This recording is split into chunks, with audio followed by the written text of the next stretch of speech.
First of all, my condolences. I know this is an emotional day for you. You and Andy were very close. You called him the greatest teacher and the greatest CEO ever. And I would just love to know more about your relationship with Andy and what he meant to you.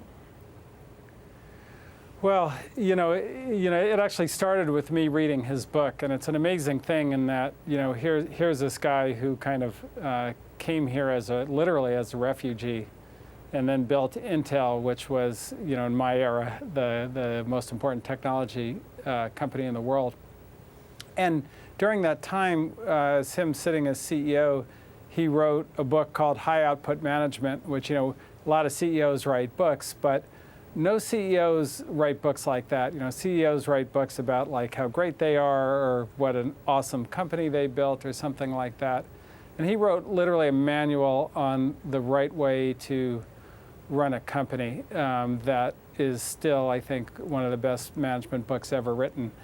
And it completely changed my career, to have a book like that.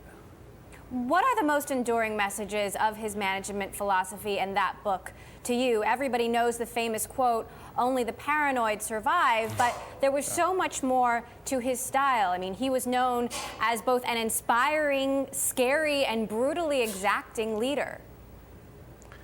Yeah, well, he was known as that, and he was, he didn't waste a lot of time, and he didn't have a lot of tolerance for people not putting in the right amount of effort. But I think the real thing about Andy was he saw something in everyone. He could really see the potential in people, and he would put so much effort into getting it out of them. He taught, his entire time as CEO, he taught management training at Intel.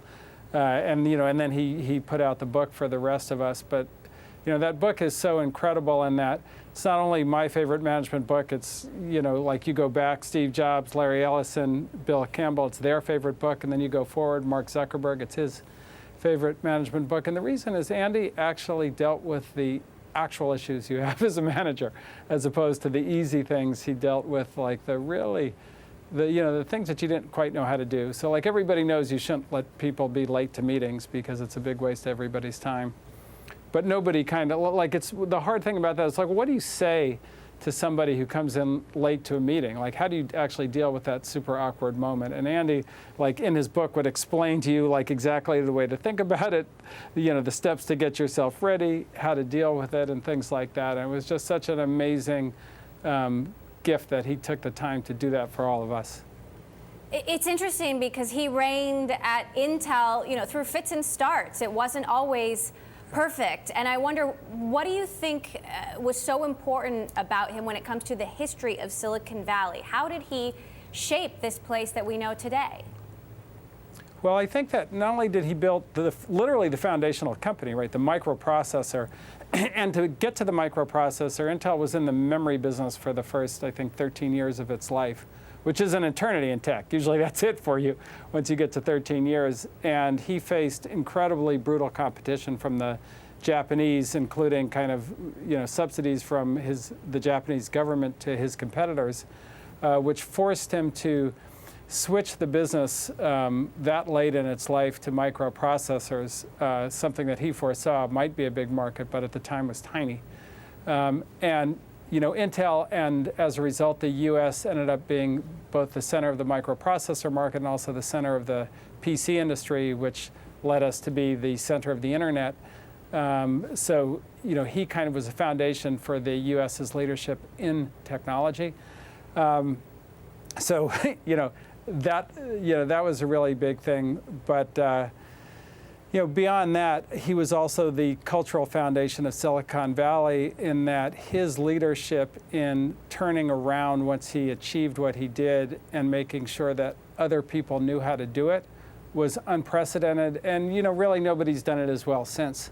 But we've all lived off it, and it's made every company that's been built that read that book or followed Andy Grove much better. That leads me to my next question, which is the idea of a turnaround is still elusive to most big tech companies out there, with perhaps only Apple truly turning itself around. Now we're seeing Yahoo, IBM going through very difficult times. What do you think Andy's advice would have been to them, or what did he think about them in his final months? Yeah, you know, there's probably some things he said to me that I shouldn't share. But, you know, I'll say this. I think that the thing that Andy and Steve Jobs had in common was they had the courage to take the company in a direction that, you know, maybe nobody at the time really thought was a good idea. And I think that what you see in a lot of leadership now is what I would consider more followership. Well, what do the shareholders want us to do? You know, what do people, the analysts, think is a good idea, and so forth. And I think if you look at what Steve Jobs did with Apple or what Andy did with Intel, like no analyst and nobody in the, you know, nobody who reported on it, and nobody who was an armchair strategist would have like sent either of them in the directions that they took. But they did the work. They knew what the right direction was, and they were okay whatever happened to them. They were okay with doing what they believed was right. And I think that really kind of defined Andy as a leader. And the thing that I think that people who follow him take away is that courage and that determination to do what's right. It seems like so many young people want to be entrepreneurs, want to come to Silicon Valley and live the Silicon Valley dream. What was his take on young entrepreneurs today? You know, some who may be called, you know, overly arrogant or naive, and what lessons should they take from Andy Grove?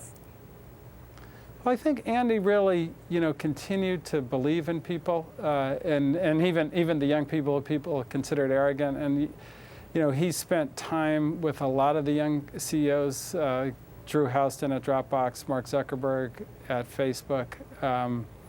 And, you know, if you look at, you know, Mark's career and what he's done, kind of both with the company and philanthropically, I think that you can see that he's learned a lot from Andy, and he knows, you know, and particularly the importance of giving back. And Andy's career, if I could characterize it, was so influenced by how grateful he was that this country took him in as a refugee.